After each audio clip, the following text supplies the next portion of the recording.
This park means so much to this part of town. I used to live up the street here on 2nd Avenue, running around here. And me and myself, I was never much of an athlete. I was more the hardest. I told my wife, Monica Miles, God bless her, I was telling her how my intimidation was, man, how am I ever going to get this done? And she said, don't worry, if you're doing it for the community, you're going to step in and help you. So when I came down here, it was snowing and raining, and I sketched out the skeleton of this. It's coming along. I can't wait till it's finished. I can't wait for the whole park is finished. I can't wait till the community comes down here and enjoys themselves. And it feels good to give back. It always feels good to do things for other people. I mean, I'm hoping and praying that once I'm through with this, someone will come down here and they feel motivated. And they feel like they can accomplish anything. That's what I'm really motivated to do.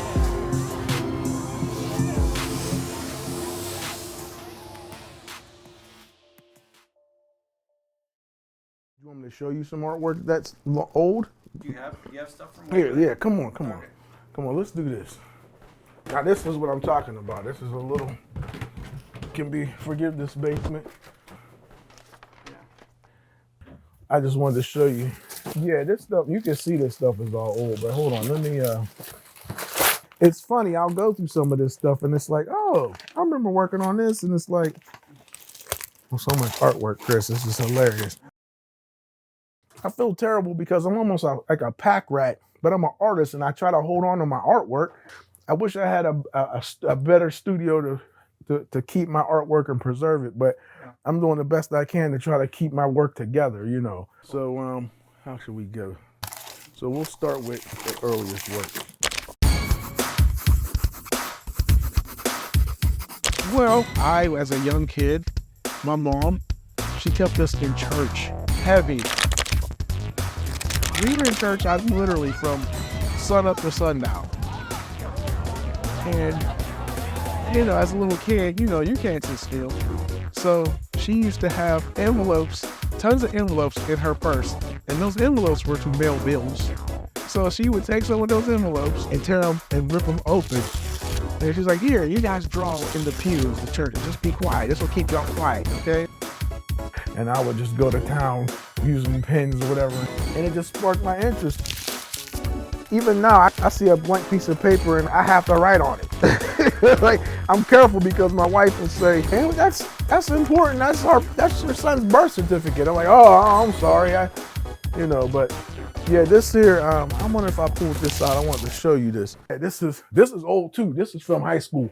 We made this in visual communications in high school. That's why it's so old. Okay. But Dad, we call ourselves a little rap group, whatever you want to call it. But they're the 2nd Ave crew. We still got it going on. I mean, the playground. That's where we hung out. Yeah. You know, and over here, this is the actual blueprint of the mural. This is what I started with.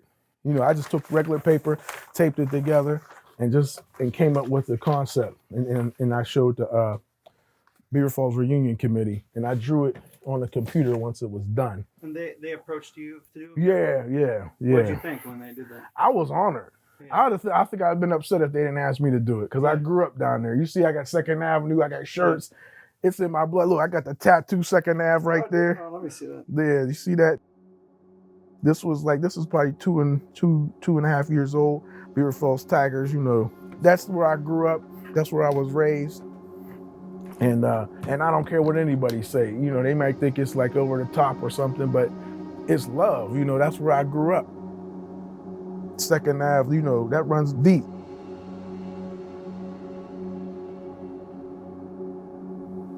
The year of 80 and 81 was truly the hardest years of my life as a young kid. So 80, our house caught on fire. We lost everything, and we had to move in with my grandma over Harmony Dwellings. So that was 80, and then the next following year, my dad, he used to ride his bike to work, and he worked down in Rochester at Valvoline. Okay. And Yeah, he collapsed on his way coming home from work. He was in shape, but you know, he just had health problems with his heart, and he passed away of a heart attack. And then my dad was only 49 years old, and my mom had to shoulder the load of becoming mother and father. Those years were some tough years without my father coming up when we were younger, me and my brothers. And my mom did the best she could in raising us to be men. And she was there every step of the way. And I didn't ever want to let her down because everything was on her. She had to pay all the bills, work a job, take care of us. And she worked at Westinghouse, well, it's Cutler and Hammer in Beaver. She worked there for over 40 years. And she took care of her mother. When her mother got sick, she moved in with her mom and took care of her. And my mom was just one of those like pioneers, man. I can't say enough about Laverne Miles.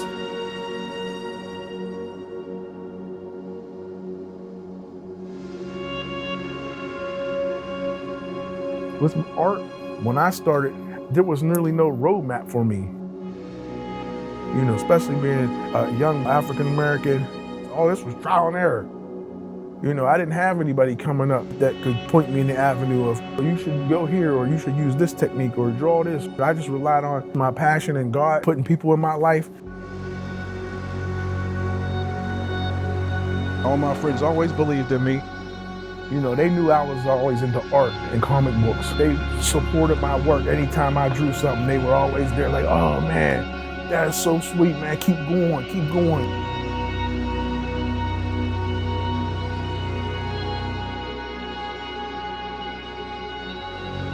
You know, and even to this day, they always know that this is my passion. What does it feel like to be able to do something really close to your home? You know what?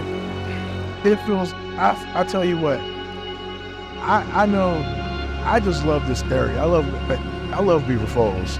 People don't say that a lot, but I love it because of the family, my friends that I grew up with. It is an awesome feeling to be able to still be here and contribute this mural to this part of town. As a kid, riding my bike all around here, and playing with my friends, and wasn't supposed to be on these railroad tracks, messing around down here, and it's a blessing to do this and still be able to be here and contribute this artwork. And they always believed in me. All my friends always believed in me. They always believed in my art. They always encouraged me. Every time I drew anything, they always encouraged me. That's why I love Beaver Falls. That's why I love 2nd Avenue. With some art, I feel so like free. Like the freedom of just being able to be myself. Like anything I draw, that blank piece of paper, I can put whatever I want on it. Like no one can tell me I can't. It could be a blessing to people. It can inspire people. It's a gift that I'm able to give to others and people around me, you know. And another thing is, I don't think I can stop even if I wanted to.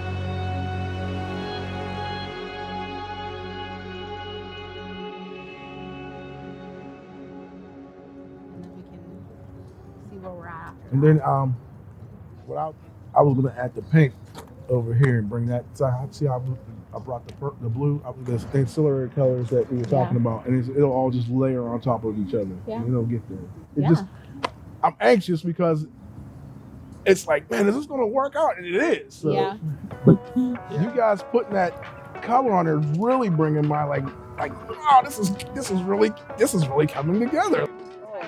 Best part. All right, me too. Yeah. I know. I'm getting so excited, like.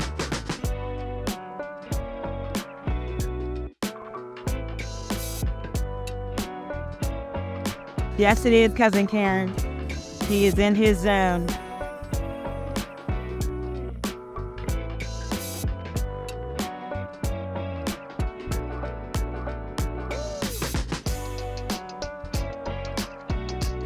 No, I think that's super dope that they're doing that because I mean, me personally, I lived a block away from the playground. That was where I grew up, seeing so many games, so many different people down there, and it was like real basketball. Yeah, it was competitive.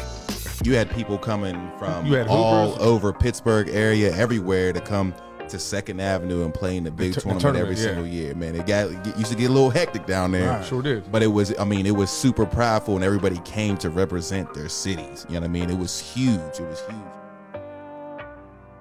This was growing up, man. This is how we did it. 2nd Avenue, this is here. And it's still here for the youth to enjoy, and they refresh the court and everything looks fresh. Recognize that we're not just doing it for ourselves. No, we're doing it for the community. Right. This isn't to make me look good. No. This is to make everyone look good. Have some pride. Have pride in what we're gonna have some goddamn tournaments down this boy. Right. This summer gonna be popping. Have pride in what we're about. But this is where we at, man. This is back to the roots. 2nd Avenue playground, man. That's what it's at. And people like this. We second half, because there's love in it. Generations of it too. Right. We here. This ain't no just messing around. You know. And that's how we roll, y'all. He was me, you, Todd, Goober, Corey. Mad Love, Goober, Corey Brooks. Yep. Greg Thomas. Yep. Malik Fritz, El Shabazz. Chris Howard, Hell House. Where you at, Hell? Yep. That's how we roll. Yes, sir. All right, one love, Spool. Hey, we love you, man. Thank you, man. Yeah, thank you, man.